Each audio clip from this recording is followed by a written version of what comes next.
That's where I went to with my card, which the machine doesn't recognise, which is why I am here now and why I've been standing in a queue for the past 20 minutes. The attendant looked at me as if I was the very stupidest life form on the planet, his gaze a mixture of patronising condescension, stultified lack of interest, and utter "I'm not being paid enough to have this discussion" irritation. Well, you've wasted your time because you're in the wrong queue. You need the automatic ticket machine, which is out in the foyer. I know, I almost screamed, but the machine does not recognise my card, and so apparently I have to come here and get you to... I stopped dead in my tracks.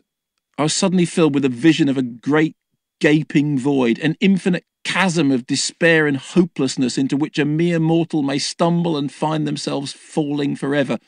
This was presumably the void of which Nietzsche was thinking when he warned us that when you look long into an abyss, the abyss also looks back into you. Right now, the abyss was indeed looking back into me, apparently eager for me to get out of the way so it could look long into the person standing behind me in the queue, who probably wanted 2 tickets and an industrial-sized vat of popcorn. I thought of Sisyphus heaving his boulder up a hill for all eternity, of Brutus, Cassius and Judas being endlessly devoured by a 3-mouthed devil in the innermost ring of Dante's Inferno, and of Marvin the paranoid android, parking cars on Frogstar World B after being abandoned for 10 million years by Arthur and Zaphod and Ford, left to wait while civilizations waxed and waned around him. The first interview I ever did was with Douglas Adams, and the starstruck experience has stayed with me ever since. And, most importantly, I thought of the need to get this conversation over and done with as quickly as possible and without resorting to unpleasantness. I took a deep breath and started afresh. "Okay," I said, "let's start again. I'd like 2 tickets, 1 adult, 1 child, to see the 2:40 p.m. performance of The Death and Life of Charlie St. Cloud, please." The attendant looked at me with the expression of one who has just voided his diuretic soul into the pre-distressed pants which he had somehow failed to raise above the level of his thighs. Then, with the sloth-like movement of a massive oil tanker lumbering its way round in a circle in the middle of the North Atlantic, he turned his head to look at the clock on the wall behind him, which now said 2:46, and then back toward me. "It started," he said, like the 4th horseman quietly announcing the arrival of the apocalypse. "What started?" "The programme. The 2:40 programme. It started 6 minutes ago. It's 2:46. He turned slug-like to look at the clock once more. 2:47. The programme started 7 minutes ago. The 2:40 programme. It's 2:47 now.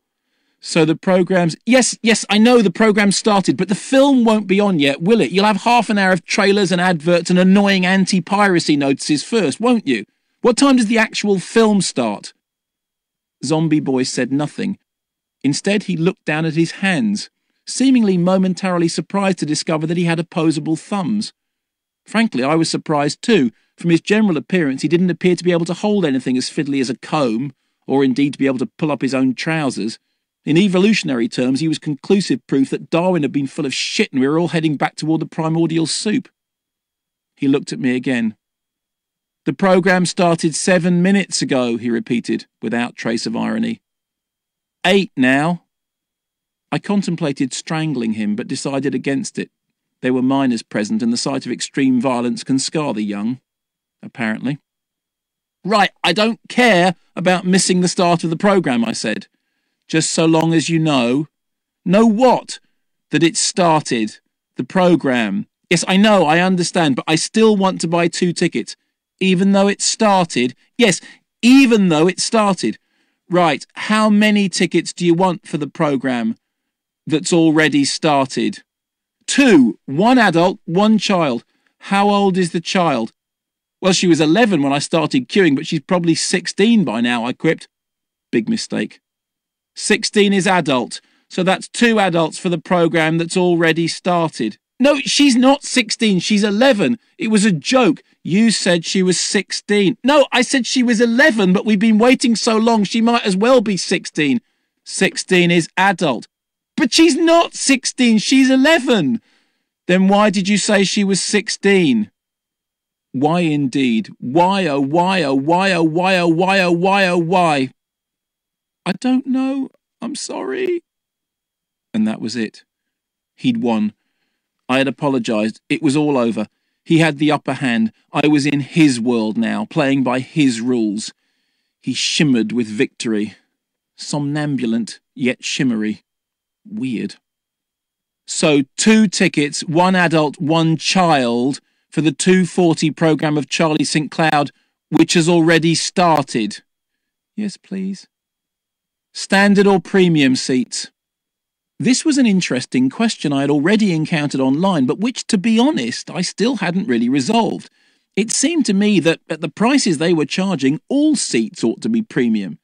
After all, wasn't this the whole point of the anti-piracy thing they kept ramming down our throats? The idea that the cinema was the best, not to say the only place to see a film, and watching at home on illegal download would be doing a disservice to both ourselves and the movie. In the long run, we would all suffer.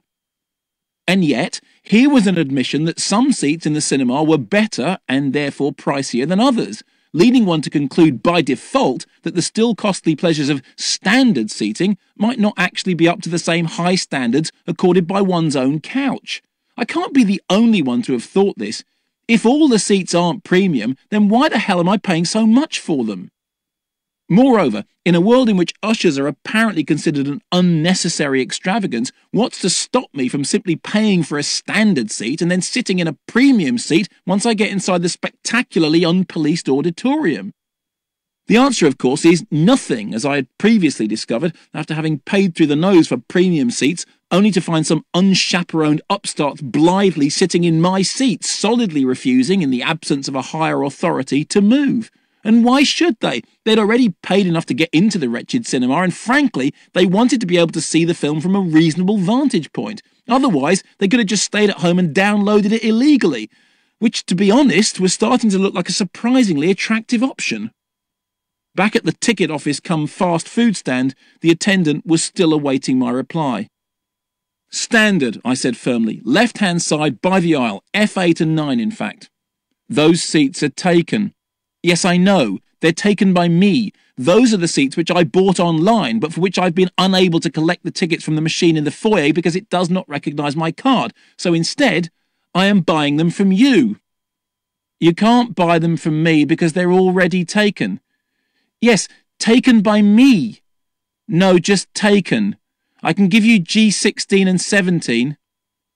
Is either one of them an aisle seat? No. Are they on the left? No, they're both in the middle. I see.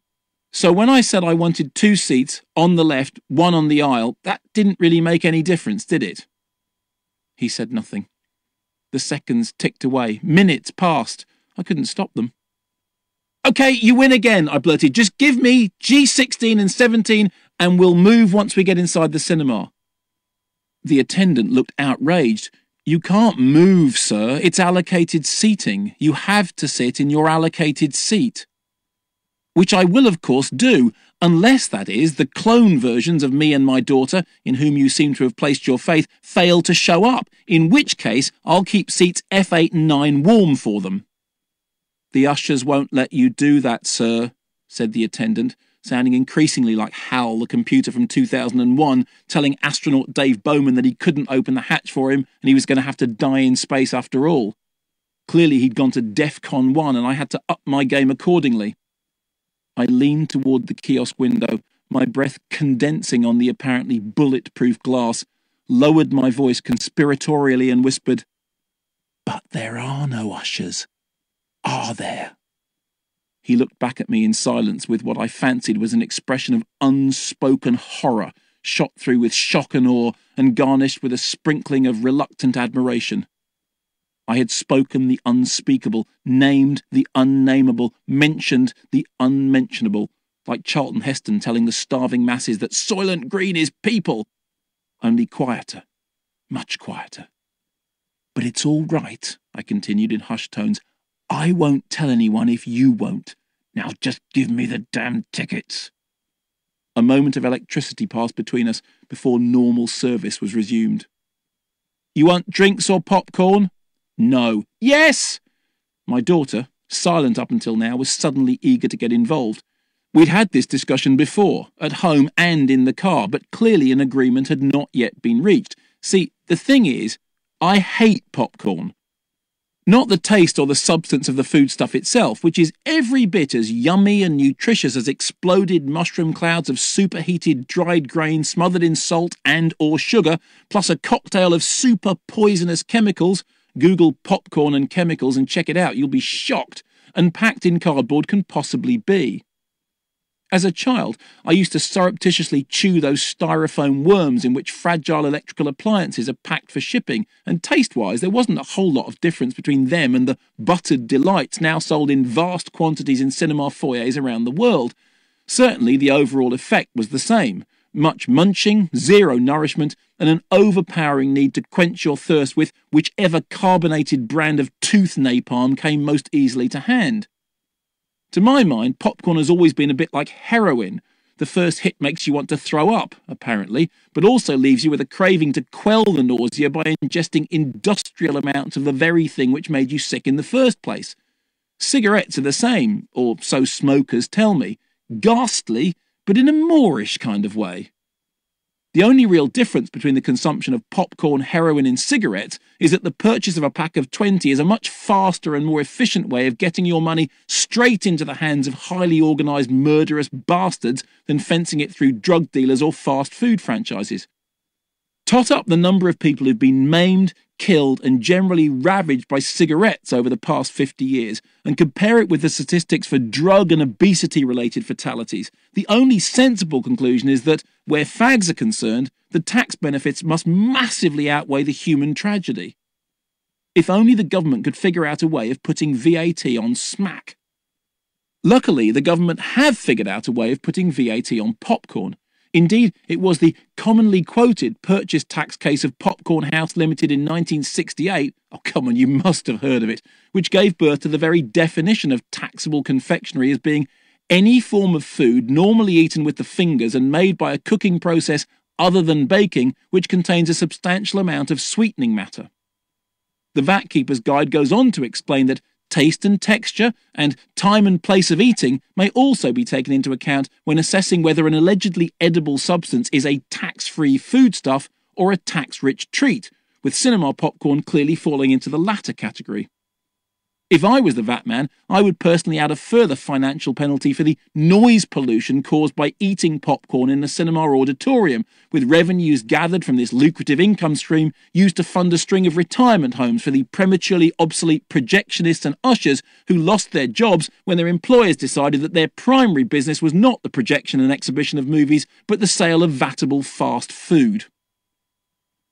A few months ago, after complaining on my BBC blog about the ear-splitting levels of extraneous noise that currently befoul the UK multiplex experience, somebody wrote in to suggest that cinemas should offer seat sockets into which one could plug headphones. They pointed out that many venues were already fitted with induction loops and other such aids for the hard of hearing, and surely it wouldn't be too hard to rig up a decent hi-fi outlet that would allow people to watch movies in peace. They could even bring their own headphones. Well, this sounded like a smart idea, but headphones don't give you the full surround sound experience that has become such a big part of modern spectacular cinema. Moreover, the fact that I don't want to hear people eating in the cinema or talking on their mobile phones doesn't necessarily mean that I don't want to hear them laughing or shrieking or crying or doing whatever else it is that movies are meant to make people do. Isn't that a crucial part of the cinema-going experience, enjoying being in an auditorium full of people sharing the same emotions en masse? If you want isolation, then stay at home and get the movie when it comes out on DVD. Surely a far better solution would be for cinemas to employ enough ushers to allow them to do their job properly, part of which is telling people to ush when they start talking or rustling or munching too loudly during a performance. A few years ago, Richard Griffiths famously halted a performance of Alan Bennett's play The History Boys at the National Theatre, London, to remonstrate with a noisy audience